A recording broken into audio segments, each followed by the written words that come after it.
Hi guys, so today I've got Stuart here with me, who is actually from our AuDHD group, which somehow has now over 20,000 people in it, which feels absolutely mad to say it. I put a post in the group asking if anyone would be interested in coming on the podcast to chat about ADHD and AuDHD, hyperfocuses, obsessions, and all that chaos that comes with these kinds of brains. And luckily for me, Stuart said yes. Now, Stuart isn't actually a stranger to podcasts, and he's definitely not a stranger to hyperfixations either. So I feel like this is going to be a really good conversation. Hi, Stuart. Hi, you okay? Yeah, I'm good, thank you. How are you? I'm very good, thank you. So today we're going to be talking about hyperfocuses, but do you want to introduce yourself and what you do and your bits and pieces?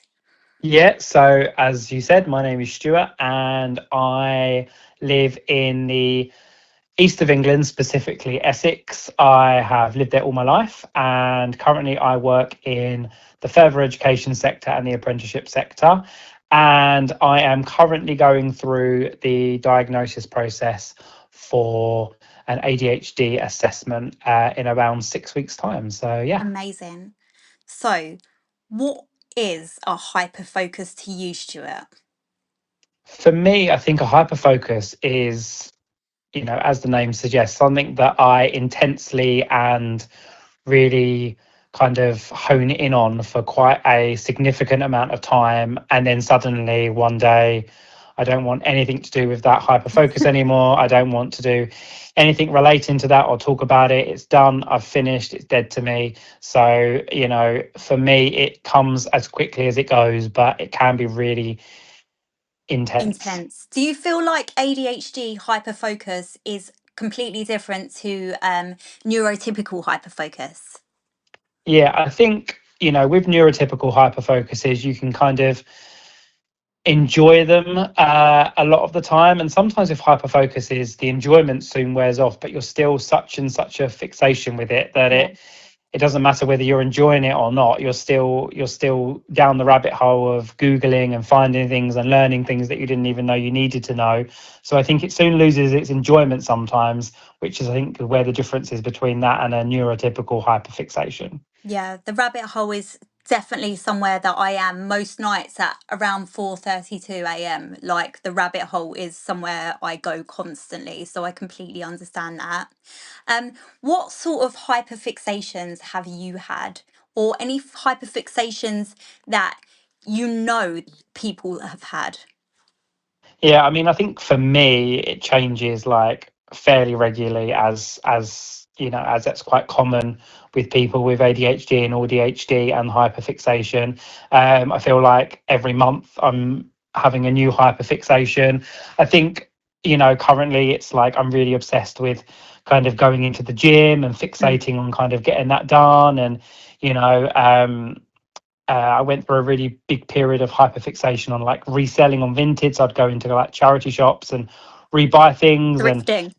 yeah, thrifting and reselling Do you and know what? Funny you should say that. A lot of the thrifters that I've met are neurodivergent, so maybe there is a correlation between that.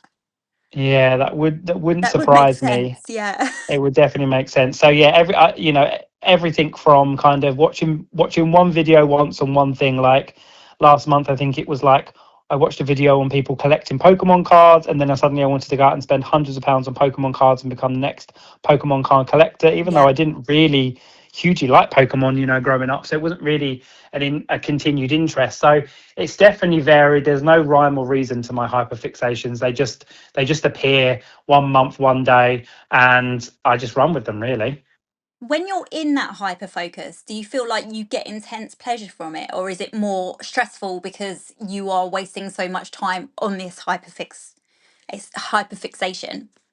I think initially I do get a lot of pleasure from it because I think the dopamine spikes and it kind of gives you a lot of kind of positive feedback in terms of it's new, it's exciting, I'm getting kind of happy hormones from this. Such And a then as soon as novelty. Yeah. yeah, absolutely. And then as soon as it kind of wears off, it's kind of that double-edged sword where you're still doing it, but it's then become such a kind of constraint on your time and your money and your finances and your energy levels that it isn't what it was before, but you're still deep into it. Do you know, like, when you get, so for example, I was sitting outside the gym the other day and I thought, oh my God, I must start the gym. I must buy the gym kit. I'm going to get a membership as soon as I get home. But then when I sat there, I thought, "Do you know what? I've got 25 gym kits at home.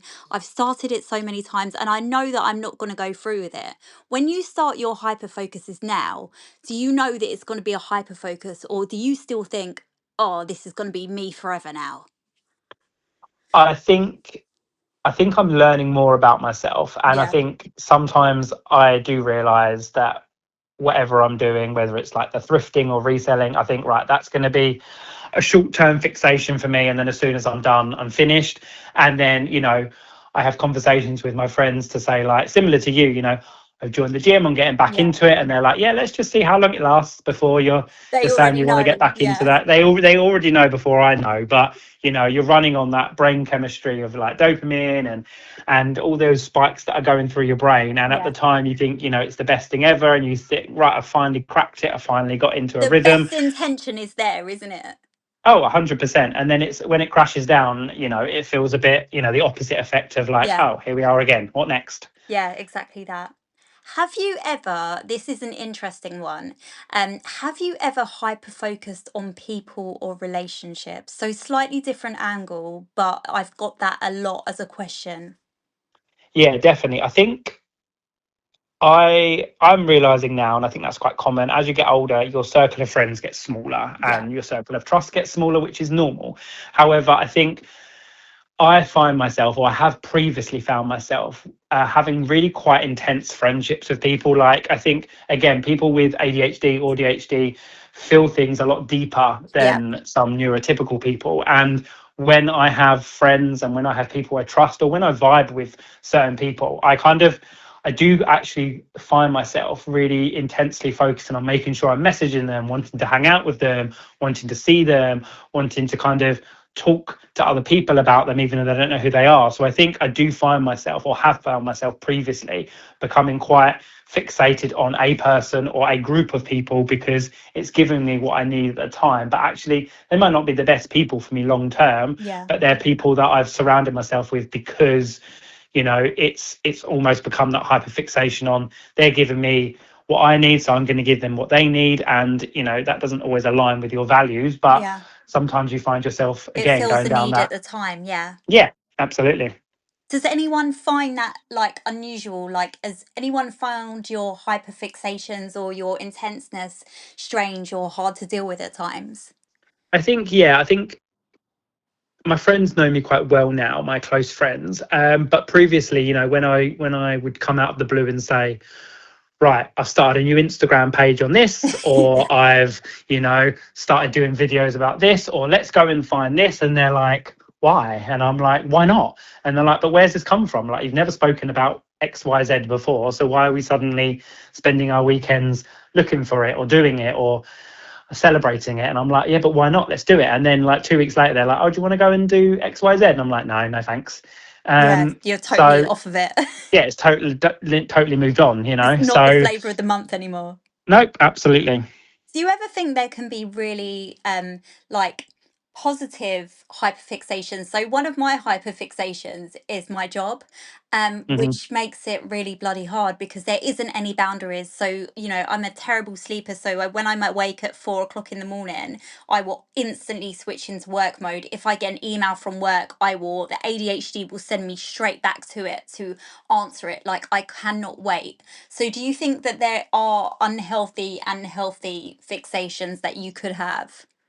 Yeah, I think so. I think, similar to you, not so much now I've changed sectors because I've been much more aware of it, but previous to my current job, I was very what I thought was positively hyper fixated on work, and I Yeah, loved my work, and it was everything that everything else revolved around that rather than like it revolving around me. But other things like I love nothing more than kind of finishing a really intense day at work and going on a really long walk, and getting out in nature. And I think I love finding new spaces and places. So I think I fixate positively on that and getting out and about. Reading is another one for me. yeah, Like, I me really too. enjoy reading and love reading. And I think that's a bit of a mixed one for me. Like, it can be really positive because when I get back into reading, I get back into reading. But at the same time, I can then go from not having read for 6 months to then reading 20 books in a month. Yeah, that's my And hyperfocus. it can become absolutely intense. So I think, there are definitely positives, and it's how the more you learn about your own brain and kind of your thresholds and your levels of tolerance, you can definitely turn some of the less than positive fixations into much more happier hyperfixations. Do you feel like a lot of people with ADHD have like Facebook, TikTok, that whole doom scrolling thing? I'll sit on Mm. the sofa and I'll put the telly on and I'll tell myself, I'm going to have a little look through for a minute or two. And then I'll find myself like 5 hours later. Do you think that's a hyperfixation? Oh, for sure. And I think, the social media algorithms and the Yeah, big echo chamber. big yeah, they're not silly. They know their audience. And yes, what you like you said, what you do initially, I'm just going to watch that one video, or I'm just going to watch that 10-minute YouTube video.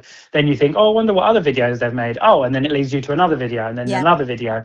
And then, like you said, it's the hyperfixation on, okay, well, I'm then now going to post this. Okay, how many likes has it got? How yeah. many comments has it got? Why am I It not goes getting my from one engagement? hyperfixation to the other. It's like in the middle of the night, if I wake up at like 4:32 and I'll have a random thought and I'll want to Google it and know the answer to the question, that will then bring me on to another question and take me so far away from the original thought. Yeah. It's it's crazy. And also one of my main things as well. So if I'm watching a TV program, I will hyperfixate on the actors or characters. Mm, So I will mm, do a deep dive on the yeah, actor, find out their dog's name, their mum's name, where they're from, like yeah. all why that show is on. Have you heard of anyone doing that before? I mean, I do it, to be Do you fair. do? Like, Oh, I'm so glad. I'll go and see like a theatre show, and I'll see a really good like character or an actor, and I just think, wow, they're amazing. I wonder what else they've done. So then I Google their Yeah, name, I see what else they've been in, I see what other shows they're going in, and then obviously that then I think, right, well, when they come back, I'm going to do that. And the same for films and characters. I'm like, okay, right, that's great, wonder what else they're in. Oh, okay, that's where I've seen them, right, that's what I need. And like you said, before you know it, you know who they're married to, what their dog's name is, and and hours have gone past. yeah, Hours and and yeah, hours. literally the film finished 4 hours ago, but now you could go onto Mastermind with them as your specialist subject. So I think for me, definitely it's very, very true. Do people around you also have hyperfocuses? Have you heard of any strange or unusual hyperfocuses?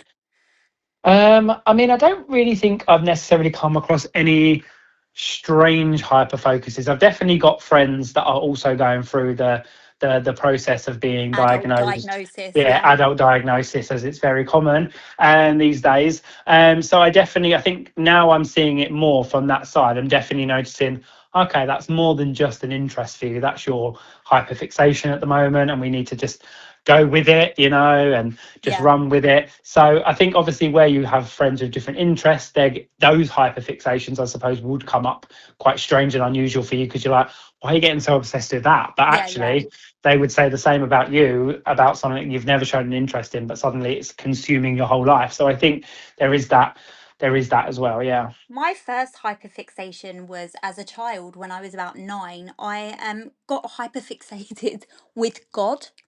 Uh, Wow. honest, really strange one. So I asked my mum if I could start going to church, and then I asked her to take me to the synagogue and then the mosque. And I literally researched every religion from 9 years old, and it has been a thing that comes back to me throughout my life. So it's like a Mm, reoccurring fixation, which I mhm, suppose there's worse fixations to have.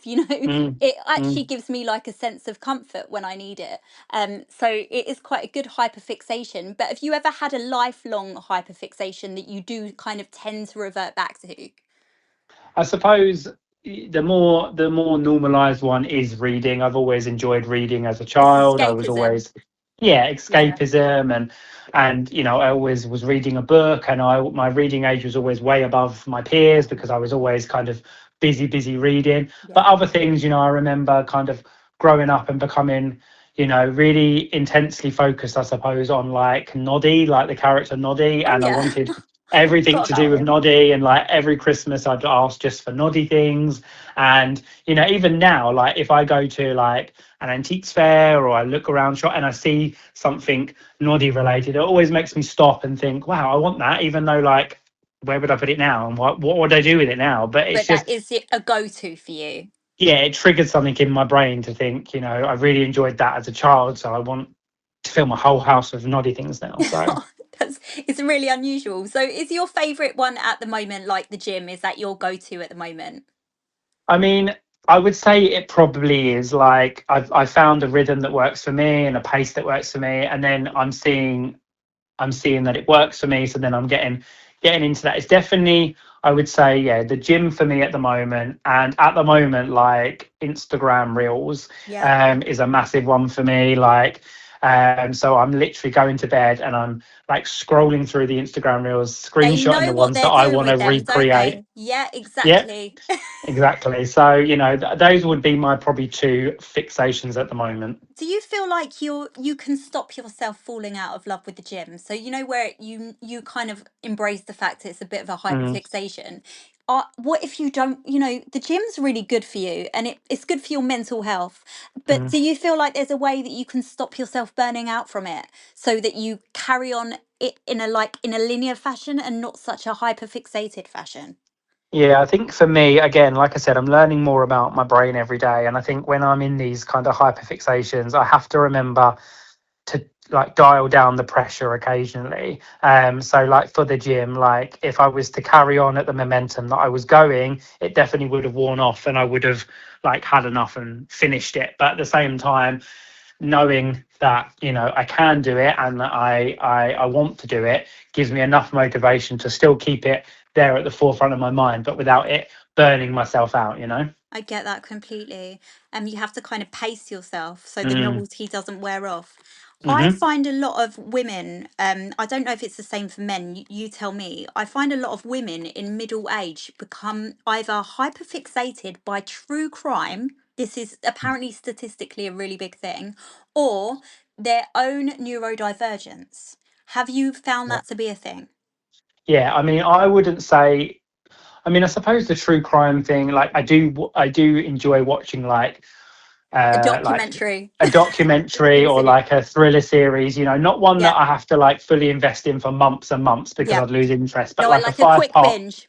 A Yeah, quick like a binge. 5 part one, I'm all over it, Yeah. and definitely with the neurodivergence, I think, I'm then, I find myself talking to my friends all the time, but using terms that I never have used before, like masking and dopamine and, Yeah.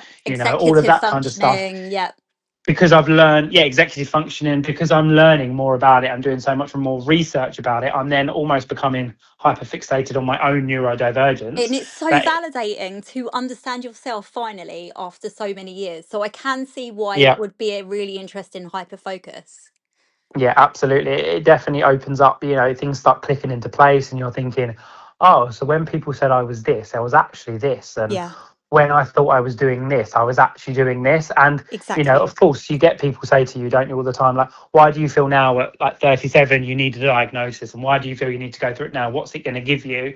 And that's different for everyone. But Yeah, for me, it will just give that clarification and not even validation, but that clarification and just that closure on a lot of things that yeah, I've struggled with over the me years. too.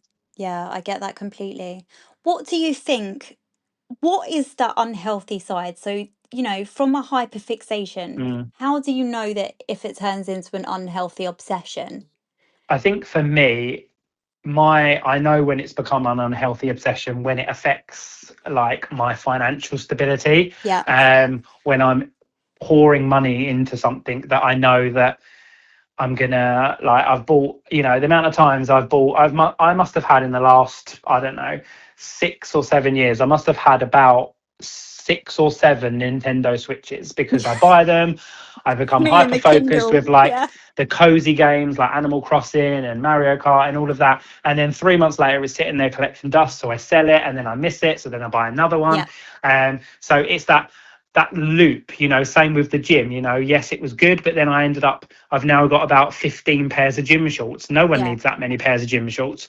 But, I thought, well, I'm into the gym. I need more clothes. Let's get it. Let's do it. Let's do it. So, I think for me, money and time as well. The amount of time I would spend on things. I'd say, oh, I can't do that because I'm going out to do this to do with my hyperfixation, and knowing full well it'll probably only last 2 weeks, and I'll never get that time back with my family or my friends. So I think when I notice that it's having an impact on my time and my money, that's when I need to know I need to try and pull back a little bit. It's great that you and even myself and a lot of us of the lost generation, generation of people that wasn't diagnosed as children, that grew up thinking, "Oh, there's something unusual about me." It's Mm, amazing that we can now learn about ourselves, and we can advocate for ourselves, and we can realize when things are getting too much or becoming an obsession. We've started to learn that about ourselves now, and I think that's a good thing about being diagnosed as an adult. We've got that sense.